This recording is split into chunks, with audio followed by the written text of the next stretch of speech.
Alam nila hindi kinakain. Alam nila ang kumakain is alamid lang. Ayan. Oh, makati yung ano niyan, Nicole. Tikman nyo, tikman nyo. Yan, tikman nyo, buksan nyo. Balbon. Yan yung wild na prutas sa gubat. Ay, tsura nyo.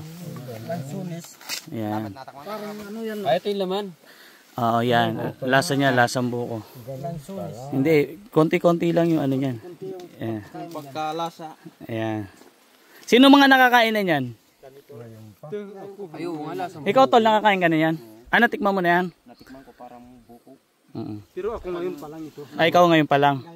Pero halos Ikaw, Tol, marami sa bundok talaga. Natikman ko na ito. Ba't bawal? natikman mo na rin? Pag nag-hunting. Ah, natikman mo na. Dati. Ikaw, Tay, natikman mo na yan? Ngayon pa lang? Ngayon pa. Ngayon pa lang? Kaya tinitingin mo sa gubat, akala mo hindi pagkain. Parang new Nani- yan oh. Oo.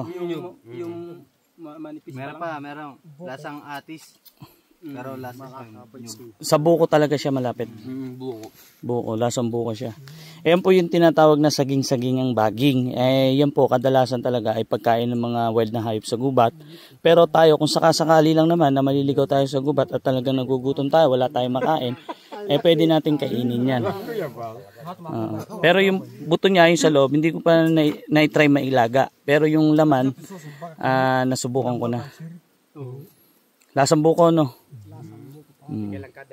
Wala siyang masamang lasa kahit ano. Kung ano talaga yung lasa ng buko, yun talaga yung lasa niya. Pero totoo lang, kanina tinanong ko si Bernard, tinanong ko kung alam kung kinakain nila, sabi ni Bernard hindi daw. Kaya pinakuha ko kay Bernard kasi yan po sa Bulacan is kinain na namin talaga yan. Ang kasama ko doon mga dumagat. O ngayon alam nyo na kinakain. Oo, kaya ako isa pa ako. Masarap eh. Sarap din, no? Masarap. Lasang buko. Dito. Medyo kakaiba. Tapos na ako. Nakatatlo na nga ako. Kaso nga lang, syempre, pagka naiilang ka o na ano ka kasi hindi mo kilala yung prutas, medyo parang ayaw mong kainin. iba yung ano mo, iba yung mindset mo. Pag nag-iba yung mindset mo, Ganito pala ito. yari ka. Ganito pala magbuhat na dito. Magugutom ka. Oh, tiyan. Uy! Susubo mo ngayon.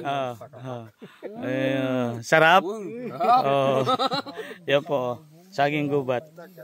Uwi natin kay nanay. Ano niya? Ma-curious. Yun sarap. O, diba? Pinitigin natin sa mga kababayan natin. Pero sabi ni Utol, nakatikim na daw siya eh. Saka si, yan eh. Ba't si Bernard di alam? Pati nga si tatay. Hindi rin alam. Ngayon lang nakatikim. Nahilo ka. Ay, hindi. Hindi, Tay. Hindi. Kung nahilo ka daw. Ay.